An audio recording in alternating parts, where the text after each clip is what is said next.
بسم اللہ الرحمن الرحیم الحمدللہ رب العالمین والصلاة والسلام علی سید المرسلین وعلی آلہ وصحبہ اجمعین۔ ندائے ربانی میں ہم اللہ تعالیٰ کی جو ندائیں ہیں قرآن کریم میں ان کا مطالعہ کر رہے ہیں۔ تو آج یہ 12ویں ندا ہے سورہ آل عمران کی آیت نمبر 100، جس میں ارشاد باری تعالیٰ ہے بعد اعوذ باللہ من الشیطان الرجیم یا ایہا الذین آمنوا ان تطیعوا فریقا من الذین اوتوا الکتاب یردوکم بعد ایمانکم کافرین۔ تو اس آیت میں جو خطاب کیا گیا ہے ایمان والوں سے، ان سے کہا گیا ہے کہ اگر تم اطاعت کرو گے اہل کتاب میں یا جن کو کتاب دی گئی ہے ان کے کسی بھی گروہ سے، تو وہ تمہیں تمہارے ایمان کے بعد واپس لوٹا دیں گے کفر کی طرف۔ تو یہاں پر جو بات ہو رہی ہے اس لحاظ سے ہے کہ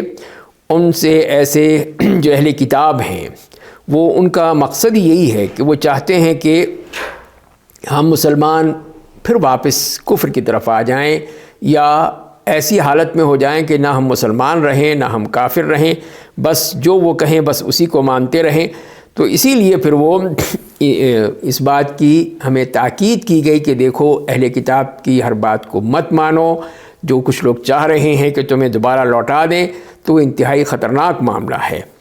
اور اسی طرح جیسے کسی آیت کی میں لکھا ہے بعض مفسرین کرام میں کہ اوس و خزرج کے کچھ لوگ جو ہیں وہ ایک مجلس میں بیٹھے ہوئے تھے اور اب مسلمان ہونے کے بعد بہت ہی آرام سے محبت سے ایک دوسرے کی ہمدردی، ایک دوسرے سے بڑا تعلق، تو یہ چیز جو تھی وہ بہت ہی بہترین ایک تھی وہ بھی، جس سے پہلے تو وہ آپس میں ایک دوسرے کے خون کے درپے تھے، لیکن اسلام نے ان کو بھائی بھائی بنا دیا، الف بین قلوبہم۔ تو وہ بیٹھے ہوئے باتیں چیت کر رہے تھے، گپ شپ ہو رہی تھی بڑے آرام سے، تو ایک یہودی شاس ابن قیس جو تھا وہ وہاں سے گزرا۔ اب اس کے تو جل کے کوئلہ ہو گیا کہ یہ کیا ہوا، ہم تو ان کو لڑاتے رہے، ان سے لوٹتے رہے، ان کا اسلحہ بیچ بیچ کے ان کو خوب ہمیں لڑایا ہے، اور آپ یہ سب بھائی بھائی بن گئے، ان کا تو کوئی ہے ہی نہیں۔ تو اس نے کیا کیا، اس نے آ کے بیٹھ گیا اور پھر وہی جو اوس اور خزرج کی جنگ کے جو ترانے ہوا کرتے تھے، نغمے ہوتے تھے، ان میں سے کچھ وہ قصیدے کو نظمیں پڑھنی شروع کر دیں تاکہ یہ ان کے اندر وہی غیرت جگائی جائے جس کے ذریعے سے یہ پھر اسی کفر کی طرف چلے جائیں اور اسی ہی آپس کی جو لڑائی جھگڑا تھا، فساد تھا، ایک دوسرے کے خلاف جنگ آرا تھے، تو وہ چیزیں جو ہیں دوبارہ اسی طرح پیدا ہو جائیں۔ تو اور یہی ہوا، یہودیوں نے جو کھیل کھیلا تھا، جو سازش کی تھی کہ ان دونوں قبیلوں کو لڑا دیا، اور ان کو پرانی اپنی باتیں یاد آ گئیں، اور پھر ظاہر شیطان نے بھی وہاں پہ زہر گھول دیا، اور پھر وہ اٹھ کھڑے ہوئے یہاں تک کہ ہو سکتا ہے کہ وہ لڑ پڑتے۔ تو رسول اللہ صلی اللہ علیہ وسلم کو اطلاع ملی تو آپ فوراً تشریف لائے، اور آپ نے یہ فرمایا کہ ابداء الجاہلیت وانا بین اظہرکم، کہ یہی جاہلیت کے یہ نعرے اور جاہلیت کی یہ باتیں پھر دوبارہ شروع ہو گئیں جبکہ میں موجود ہوں، میری موجودگی میں پھر یہ حرکتیں شروع ہو گئیں۔ تو پھر نبی کریم صلی اللہ علیہ وسلم کو سمجھایا، بتایا ان کو کہ یہ دیکھو یہ تم لوگوں کو لڑانے کی یہ سازش ہے، تم لوگوں کو پھر چاہتے ہیں کہ اسی طرح یہ ایک دوسرے کے خلاف جنگ آرا ہو جاؤ، تو یہ انتہائی خطرناک چیز ہے، تو لہذا اس سے بچ جاؤ۔ تو لہذا پھر یہی چیز ہے جو کہ قرآن کریم نے یہی کہی، وَكَيْفَ تَكْفُرُونَ وَأَنْتُمْ تُتْلَى عَلَيْكُمُ الْكِتَابُ تُتْلَى عَلَيْكُمْ آيَاتُ اللَّهِ وَفِيكُمْ رَسُولُهُ، کہ کیسے تم کفر کرو گے جبکہ تمہارے اوپر یہ اللہ کی آیات پڑھی جاتی ہیں، تمہارے اندر رسول صلی اللہ علیہ وسلم موجود ہیں، صبح و شام تمہیں سمجھاتے ہیں، بتاتے ہیں، بشیر ہیں، نذیر ہیں، تمہیں سمجھانے کے لیے آئے ہیں، تو لیکن پھر بھی تم جا کے ان کی باتوں کے مان لیتے ہو، یہودیوں کی، اور اس میں پڑ جاتے ہو، تو یہ چیز جو ہے یہ انتہائی خطرناک ہے۔ تو لہذا اسی لیے پھر اللہ تعالیٰ نے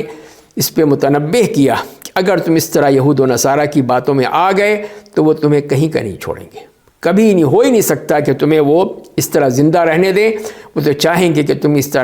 لڑ کے مر جاؤ۔ تو لہذا اس سے معلوم یہ ہوا کہ ان آیات سے جو ہم چیز نظر آتی ہے کہ وہ یہی ہے کہ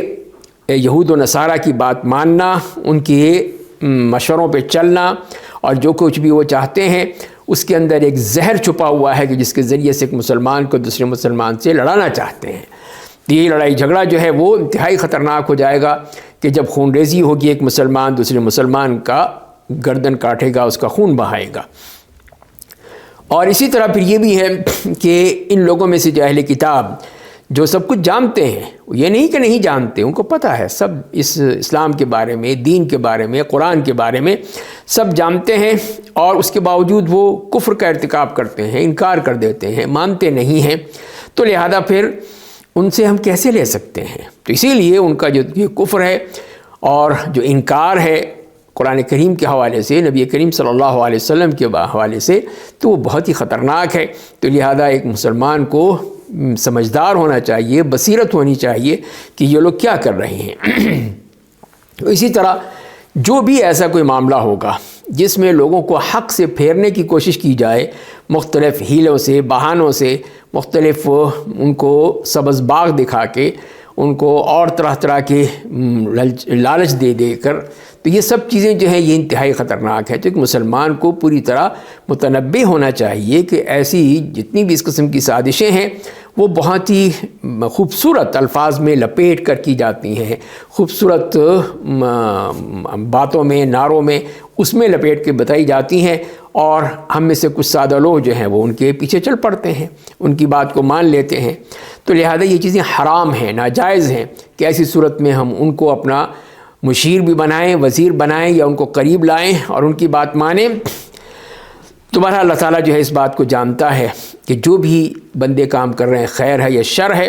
ہر طرح سے وہ جانتا ہے، سمجھتا ہے، اس کو دیکھتا ہے، کوئی چیز بھی اس سے وہ مخفی نہیں ہے۔ تو لہذا یہ یہود اور یہود و نصارہ ہر مرحلے پر، ہر زمانے میں، ہر عہد میں، ہر جگہ پہ، آج ہوں یا کل ہوں، وہ ایک ہی ہیں۔ یہ نہیں سمجھنا چاہیے کہ نہیں وہ بڑے ہمارے خیر خواہ ہیں، بڑا تو ہمارے لیے کام کریں گے، ہمیں مدد کریں گے، ایسا ہو ہی نہیں سکتا ہے۔ تو لہذا نبی کریم صلی اللہ علیہ وسلم نے بھی ہر جگہ ان کی مخالفت کرنے کا حکم دیا کہ مشرکین کی مخالفت کرو، جسے کہا کہ مونچھوں کو کم کرو اور داڑھیوں کو بڑھاؤ، یہودیوں کی مخالفت کرو، وہ اپنے جوتوں میں چپلوں میں نماز نہیں پڑھتے، نماز پڑھا کرو، اور یہود و نصارہ پہ لعنت کہ انہوں نے اپنے انبیاء کرام کی قبروں کو مسجد بنا لیا۔ اور یہی فرمایا نبی کریم صلی اللہ علیہ وسلم نے کہ ایک وقت آئے گا کہ تم لوگ اپنے سے جو پہلے لوگوں کی ہیں ان کی ہر طرح سے تقلید کرو گے، ان سے مشابہت اختیار کرو گے، ہاتھ بہاتھ، بازو بازو، یہاں تک کہ اگر وہ گوہ کے بل میں بھی گھس جائیں گے تو تم بھی گھس جاؤ گے۔ تو صحابہ نے پوچھا کہ یہود و نصارہ؟ تو آپ نے کہا کہ ہاں، اور کون ہو سکتا ہے، یہی تو ہیں کہ تم ان کی تقلید میں، ان کی مشابہت میں بالکل ہی ان کے پیچھے چل پڑو گے، ان کی ہر چیز کو لے لو گے، اور پھر یہی چیز جو ہے وہ تمہیں بالکل انہی کا ایک نمونہ بنا دے گی۔ تو اسی لیے پھر ان کی ہر بات کو ماننا، ہر بات کو قبول کرنا، یہ اسلام کے منافی ہے۔ تو لہذا اس سے بچنا ہے ہمیں، اور اپنے آپ کو بچانا ہے، اپنے نوجوانوں کو بچانا ہے کہ وہ ہر چیز میں ان کی تقلید مت کریں، اپنے دین کو دیکھیں۔ ہمارے پاس جو بہترین نمونہ ہے نبی کریم صلی اللہ علیہ وسلم کا، صحابہ کرام کا، اس پر چلنے کی کوشش کریں، اور اپنے آپ کو یہود و نصارہ کے ان ہتھ کنڈوں سے بچائیں گے، تبھی وہ کامیاب رہیں گے۔ اللہ تعالی ہمیں سمجھنے اور عمل کرنے کی توفیق عطا فرمائے۔